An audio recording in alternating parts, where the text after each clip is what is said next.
Ja nüüd lähme jälle kodumaise keelepruugi peale ja meie lavale tuleb Eesti lõunaosariikide esindaja siis Jaak Pilo Tartu Ülikoolist ja teemaks on tehisintellekt. Ja kui nüüd mõelda Eesti ütleme, kultuuriloole ka, siis kõigile väga hästi teatud ja tuntud raamatukene Rehepapp. Seal on ju ka niisugune oluline tegelane nagu kratt. Ja kas see kratt ei ole ka tollaaegne unistus tehisintellektis? Aga see on nüüd sinu asjale vastata, eks ole, jõudu sulle. Aitäh! Tänud kutsumast. Kui eelmine lektor ütles, et ta räägib sellest, mida ta teab, siis ega mina ehitusest eriti palju ei tea. Tõsi küll, kasvasin üles kodus, kus emal oli joonestuslaud, projekteeris, isa arvutas vundamente, nii et ehitajate perekonnast ma olen, aga ise olen pika patsiga programmeerija ajal, kui programmeerimine ei olnud üldse popp. Nii et hoopis teistsuguse haridustaustaga.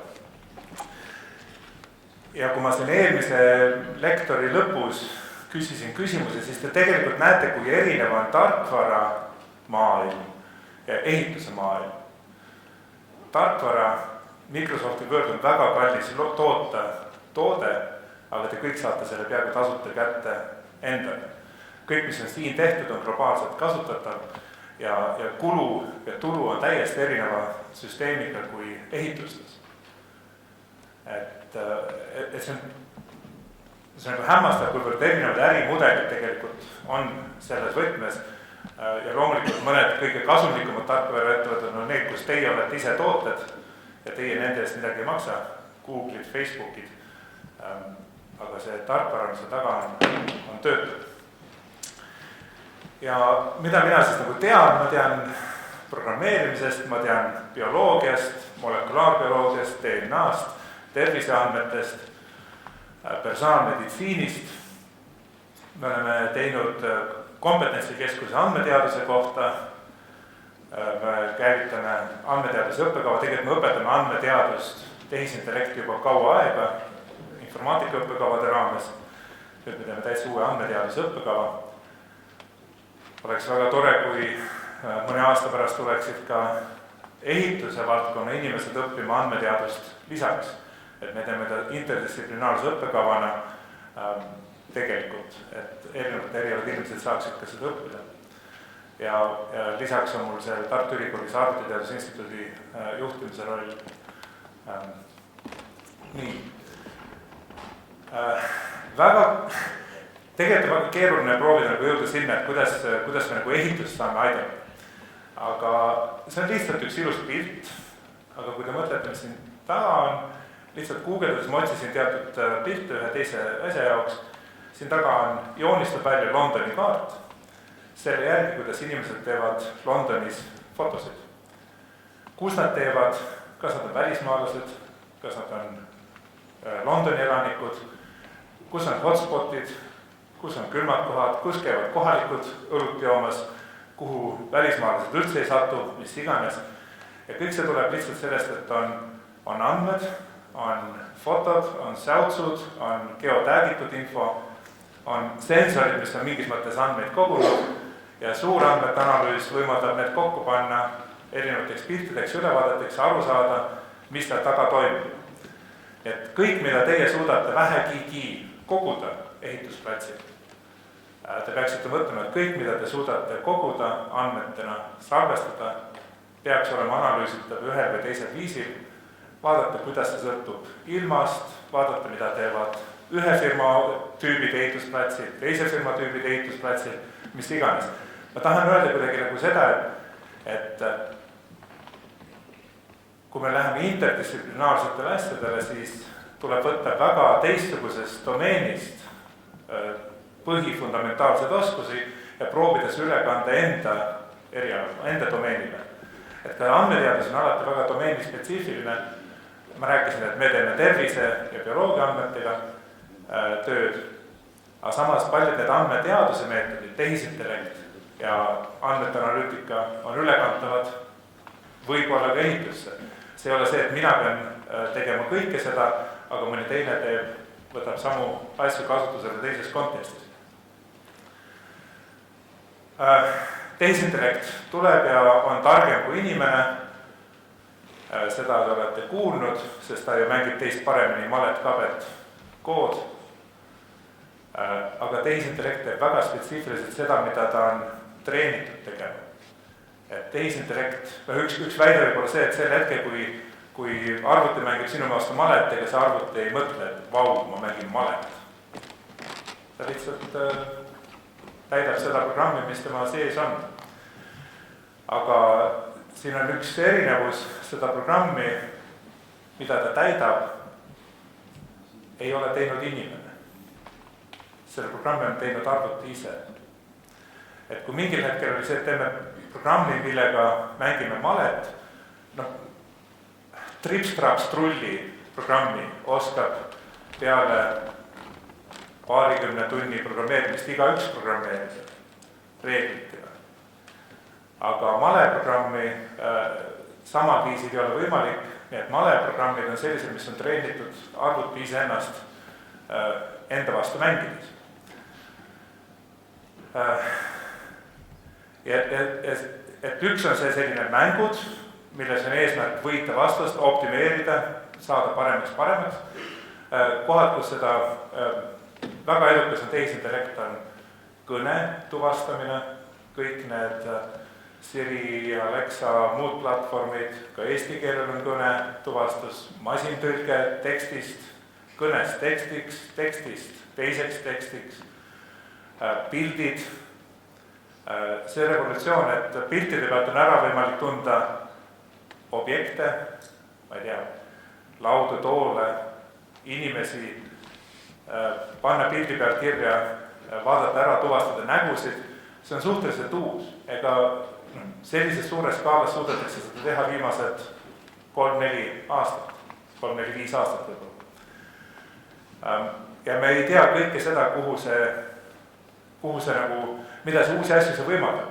Et tehisintellektis praegu on väga palju tööd tehtud selliste suurte väljakutsete või näidetega, vau, see töötab, aga nüüd on teie ülesanne mõelda, aga kus meie saaksime kõige rohkem sellest kasu enda domeenis.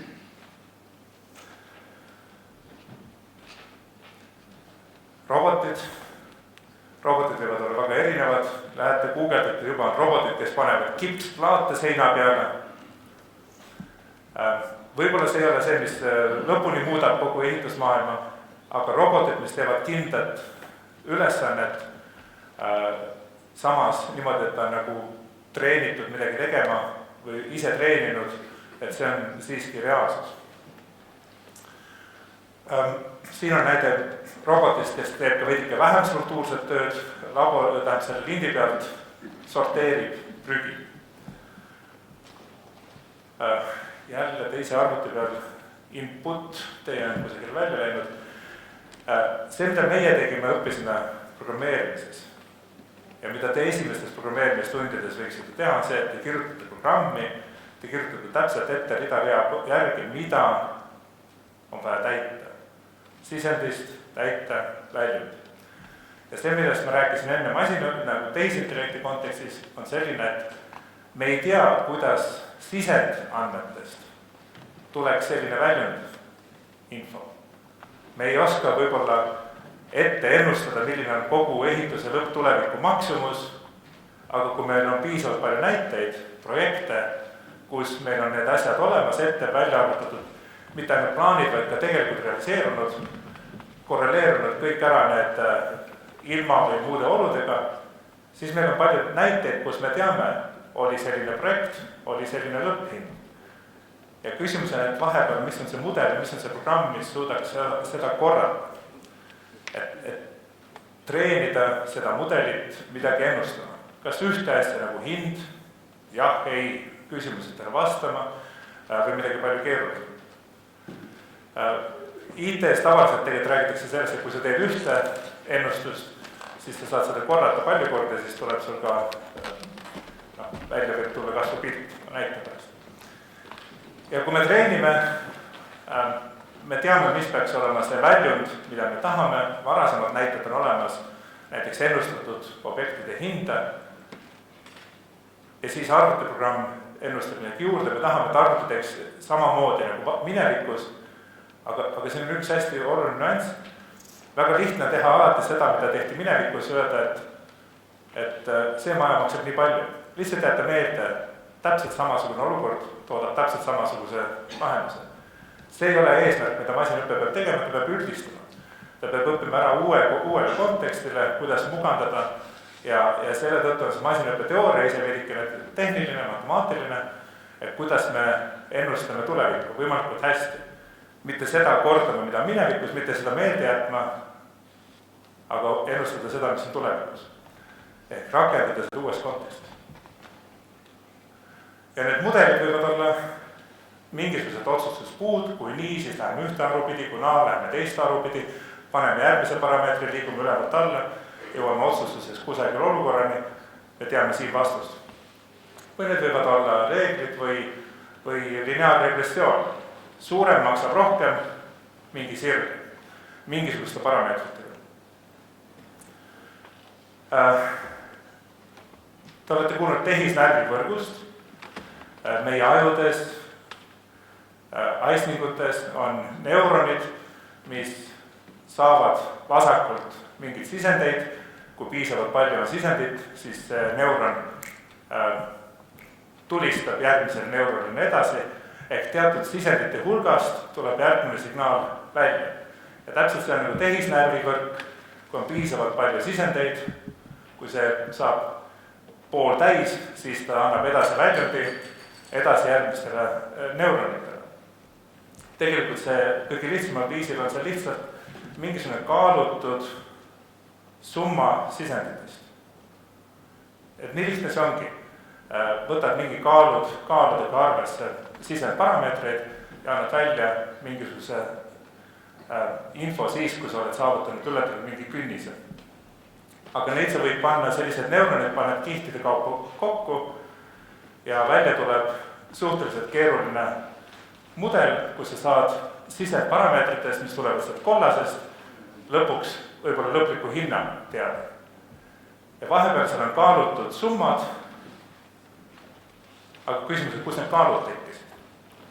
Ja see ongi see, kus sul on võtad varasemad näited ja lükkad need näited läbi selle võrgu ja üritad need kaalud automaatselt tuunida selliseks, et tuleksid need õiged summad, võimalikult väikesed vahed. Me tahame minimeerida erinevust, vigu, et need arvutatakse automaatselt. Ehk siis arvuti treenib tegelikult neid samu arve sinna võrgu arhitektuurida. Võrgu arhitektuure võib olla väga palju erinevateks otstarbeteks. See pole praegu üldse tähtis, et mis nad kõik teevad, aga suures pildis on niimoodi, et kas me tahame midagi ennustada tulevikku, kas me tahame vahepeal mingit väga abstraktset esituskihti, mingit väga kompaktset ja siis genereerime tulemused pärast välja. Et see nagu erinevate ülesannete jaoks on erinevaid mudeleid.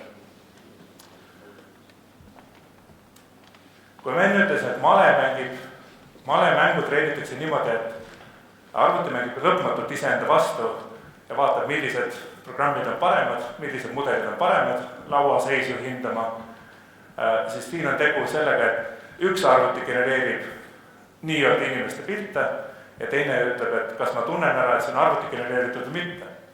Ja see on treenitud nii heaks, et arvuti enam ei suuda eriti vahet teha, kas see on inimese genereeritud või arvuti genereeritud ja ma küsin, kas teie suudate. Need ei ole päris inimesed. Need on arvuti genereeritud pildid inimestest.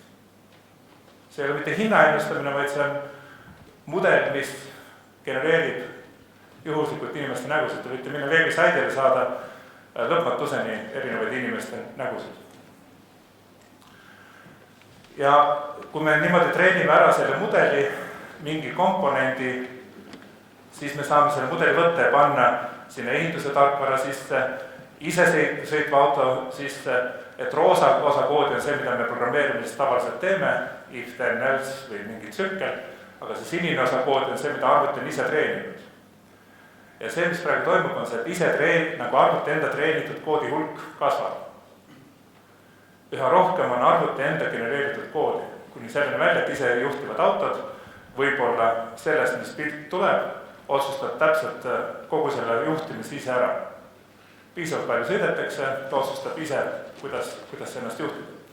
Aga veidike vaja panna peale reegleid, liiklusreegleid, objektide äratundmist, see Uberi inimeste surmaga lõppenud õnnetuse kohta tuli just analüüs, seal oli veidike tobedaid reegleid, oli seal sees, on tehtud vigu, ei tuntud ära jalakäijad keset sõiduteed koos jalgrattaga, auto ei saa aru, mis asi see on, aga ma ei hakka pidurdama.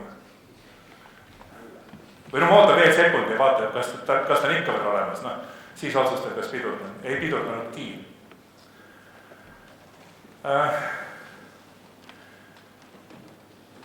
Tehisintellekt koosneb, hästi lihtne praegu tänapäeval rääkida, et tehisintellekt on ainult masinaõpe.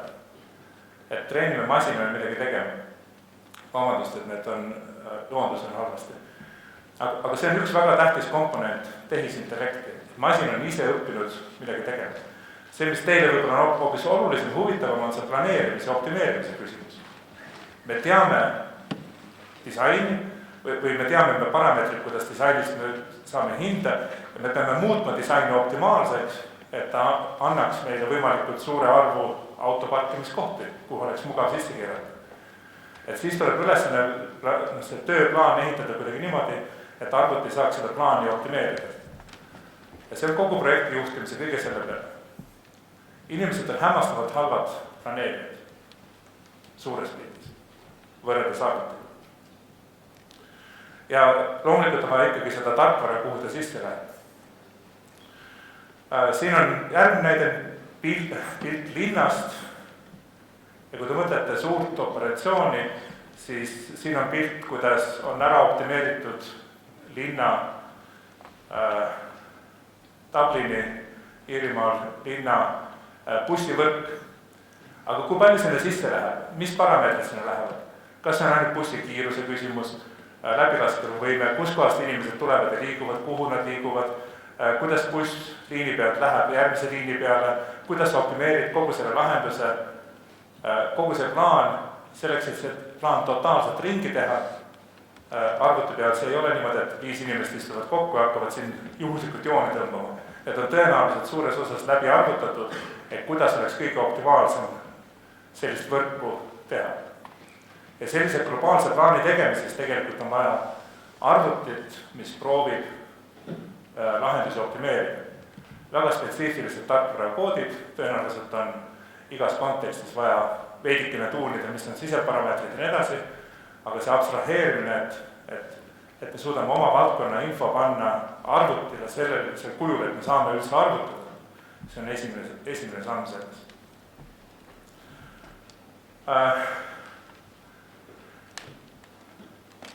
Ja muidugi kõige selle juures on meil need andmed, suured andmed, andmete analüüs erinevatel viisidel, tehisintellekti, masinõppe küsimused, optimeerimise küsimused, see on kõik see, mida praegu siis tänapäeval tegelikult IT-s hästi palju õpitakse, tehakse erinevate kontekstide jaoks.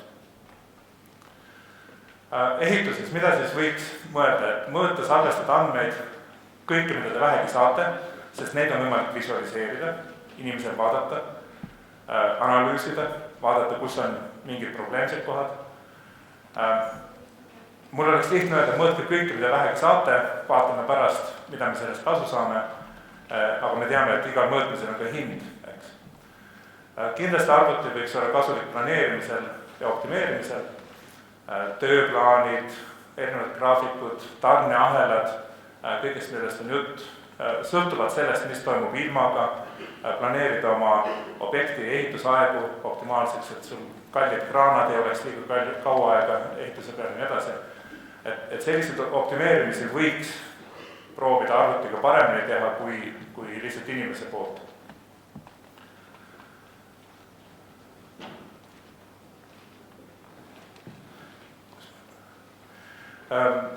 Mis andmeid võib kasutada, pilti, videot, kõik need RFID-d, asjade internetid, kõikide asjade trackimine, mõõtmine ja siis nende peale saab rakendada analüüsimeetodeid, masinõppest tehisintellektini, kõnetehnoloogiaid äkki, mitte ainult ei ole prillid sul ees, aga sa tegelikult äkki võib-olla ütled oma mikrofoni, mida sul järgmiseks on vaja, et kusagil ladu sulle saadaks sinna kohta, kus ehitusel seda vaja on. Andmed liiguvad tõenäoliselt pilve peale, et nad üldse kusagil koguneks ja seal saab neid vahetada ja tõenäoliselt need virtuaalreaalsuse või laiendatud liitreaalsuse teemad, mida siin Tauno näitas, ilmselt ka need sellised teenused tulevad ehitajatele ilmselt rohkem kasutusse.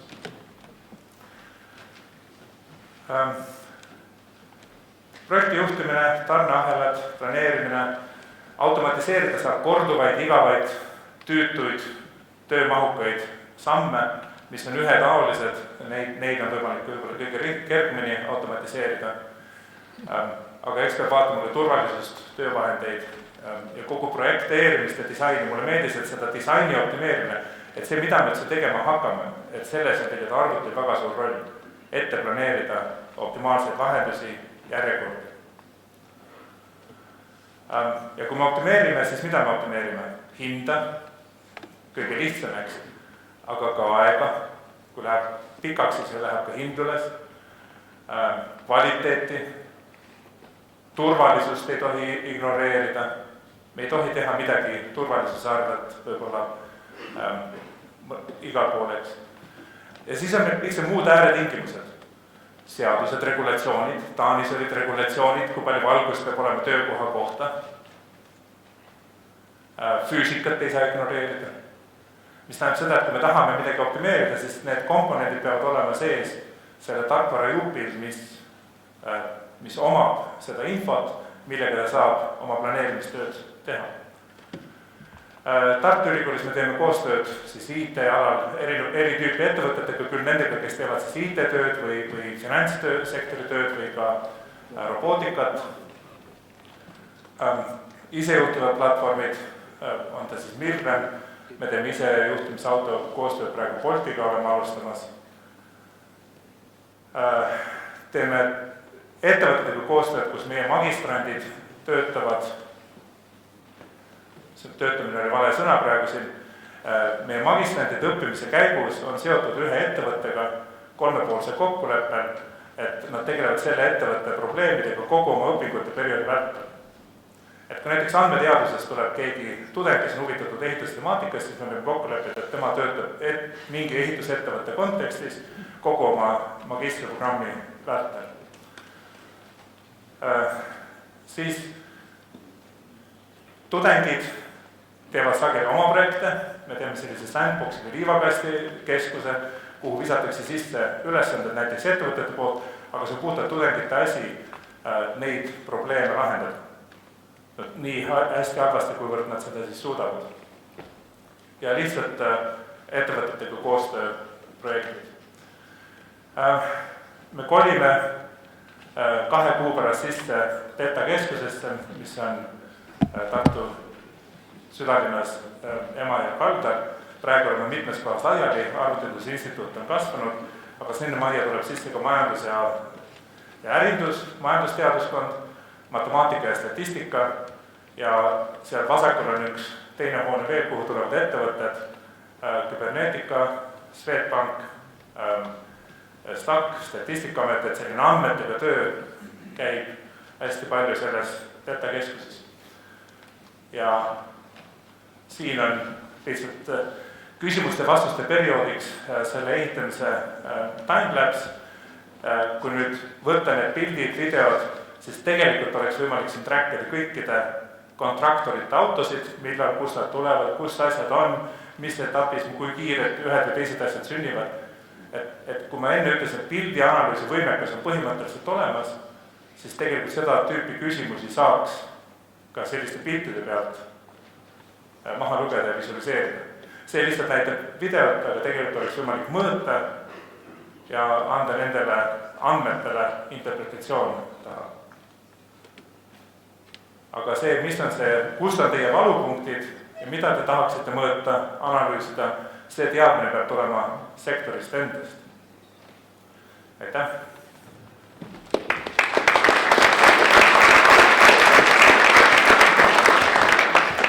No nii, suur aitäh sulle jutu eest ja nüüd enne, kui sa hakkad Tartus siis kolima, vastan nüüd küsimustele, mis siin rahva poolt tuleb. Hea meelega.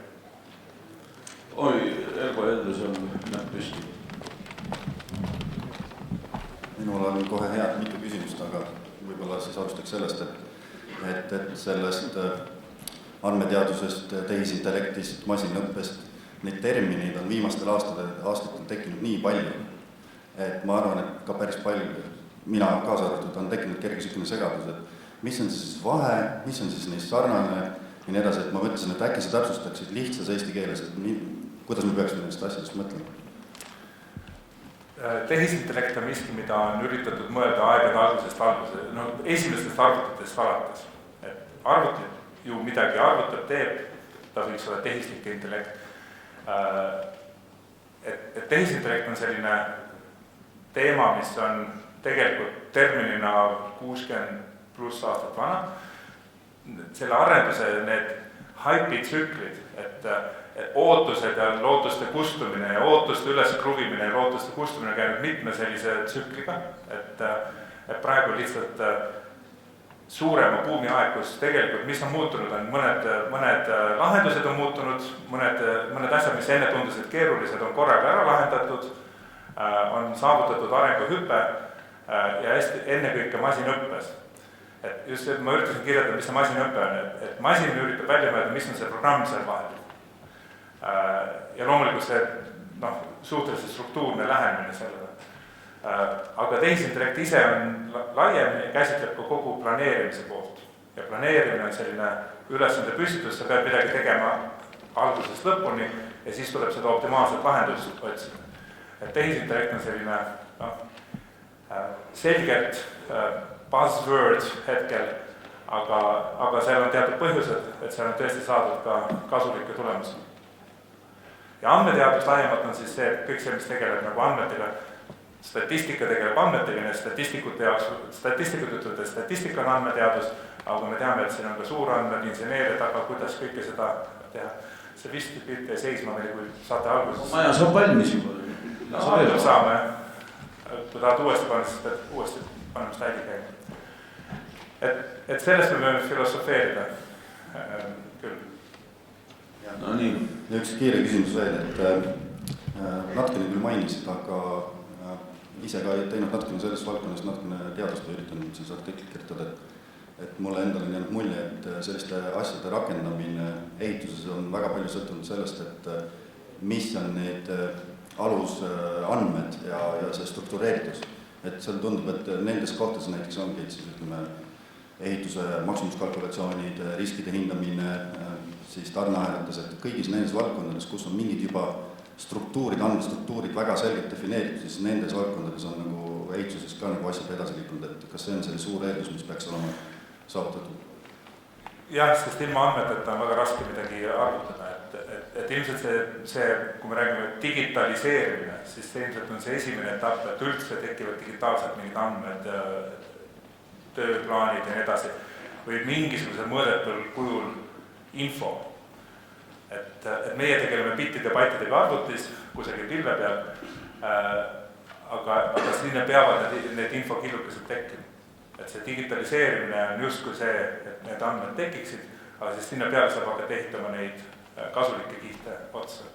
Et mõõta, näidata, analüüsida ja siis ennustada, nagu planeerida, ennustada midagi edasi. Ilma andmeteta ei saa eriti midagi. Enn ka tahab küsida. Ma tahan küsida seoses ühe uue teemaga, mis meid kõiki siin seob. Sa rääkisid, et masin õpetab paremini juba malet mängima.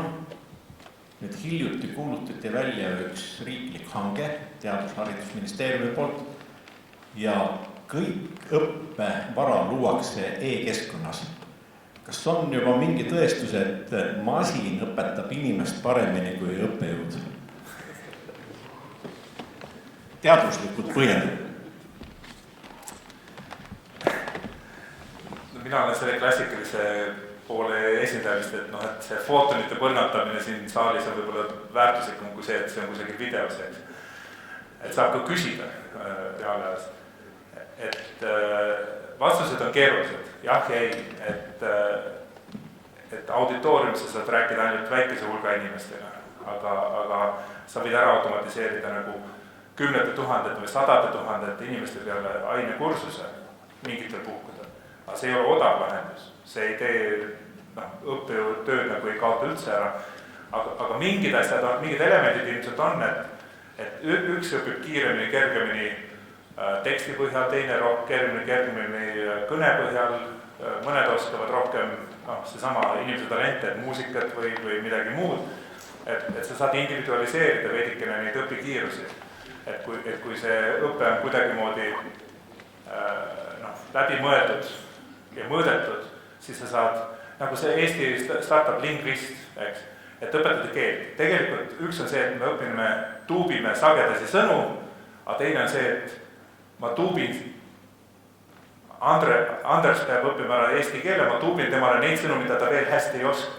Et mitte jah, ei, mingid lihtsad sõnad, aga need spetsiifiliselt sellele inimesele, millest tema teeb kogu aeg vigu. Ja see on asi, mida sa saad arvutit panna nagu tegema. Aga see on keeruline küsimus, jah ja ei. Ma arvan, et see tervikuna ei tee kõike lõppkokkuvõttes odavamaks ja õppejõudude tööd ära ei võta. Ma tahan lisada veel ühe küsimuse. Aga kas sa tead, kuna me peame neid ülesandeid lahendama, kas on juba Eestis loodud ka niisugune tarkvara, mis lisaks õpetamisele kontrollib ka teadmisi? Nii et tudengi eksami võiks teha ka masinale. Ja absoluutselt, et automaatteste ja ABC, valikvastustega testid on väga lihtsalt automatiseerinud, neid on kaua aega tehtud. Ja argumentatsioon käib umbes niimoodi, kas kooli eksam, matemaatikaeksam saab olla ainult õige vastuse teadmise peale, lahenduskäik tähtis, et kuidas matemaatikat nagu mõõdab. Aga kui ainuke viis, kuidas meie neid e-õppe kursuseid, mis on programmeerimisest maa lähedaselt, tõstke käsi, kes on läbinud programmeerimisest maa lähedaselt. 1, 2, julgemalt, nii vähe. Seda on läbinud üle 20 000 inimese Eestis. Ainetes on 2000 inimese kaupa ja seal on väga palju automaattesti, et sa kirjutad veidike oma koodi, laed selle üles ja automaatselt testid läbi, et programmeerimise puhul on see ka võimalik. Inimese keha opereerimise puhul see ei ole ilmselt samamoodi võimalik. Nii et elu on alati keeruline, keerulisem, kui me tahaksime nagu arvata. No jah, seda me teame, et elu on keeruline, seda ei pea professor välja ütlema alati. Nii, aga ma arvan, et me lõpetame küsimised ära sinu käest sellepärast, et kõik see küsimine toimub juba inimeste kõhu arvelt, kõik mõtlevad söögi peale, it's lunchtime, on söögiaeg, aga vaadake siis vaheajal ka neid näitusi, siin on posterid seina peal, lugege neid. Me oleme nüüd veerand tundi graafikust maas, aga kui te kiiresti selle kanakintsu ja mis asja veel, siis hapukapsad suhu pistate, siis te jõuate enam-vähem ikka graafiku järgi siia tagasi, üritame siis veerand enne kella 1 jätkata. Aitüma!